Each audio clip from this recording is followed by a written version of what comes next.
These beings are from Reticulum 4, which is the fourth planet out from Zeta Reticuli 2. This is the way star systems were referred to in these reports.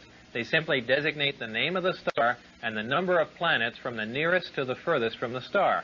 For instance, our Sun was designated as Sol, and the Earth was referred to as Sol 3 because we're the third planet out from the Sun. A day on Reticulum 4 is 90 Earth hours long. The beings are 3 to 4 feet tall and weigh 25 to 50 pounds. They have grayish skin and large heads with almond-shaped wraparound eyes. They have very slight nose, mouth, and ear positions and are hairless.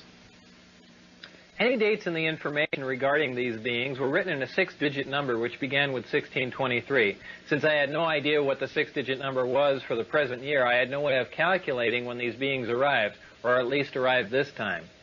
These beings said that they had been visiting Earth for a long time and presented photographic evidence which they contended was over 10,000 years old.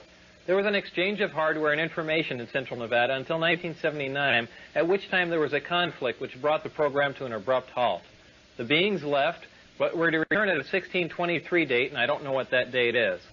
With the remaining hardware and information, the US government started the back engineering program. In May of 1987, some scientists took an antimatter reactor to an underground blast facility on the Nevada test site to perform an experiment. Unfortunately for them, their experiment required them to cut the reactor open, which resulted in their deaths.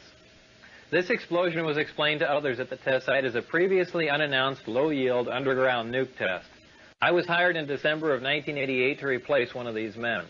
These beings conveyed information about the capability of affecting the human brain to anesthetize the human body. This is done without any physical contact from a remote source. For this anesthesia to be accomplished, the brain has to be in a relaxed state similar to that required for hypnosis. If the brain is subject to any external stimulation like stimulant drugs or loud music, this manipulation of the nervous system is ineffective. These beings said that man was the product of externally corrected evolution. They said that man, as a species, had been genetically altered 65 times. They refer to humans as containers, yet I don't know what we're containers of.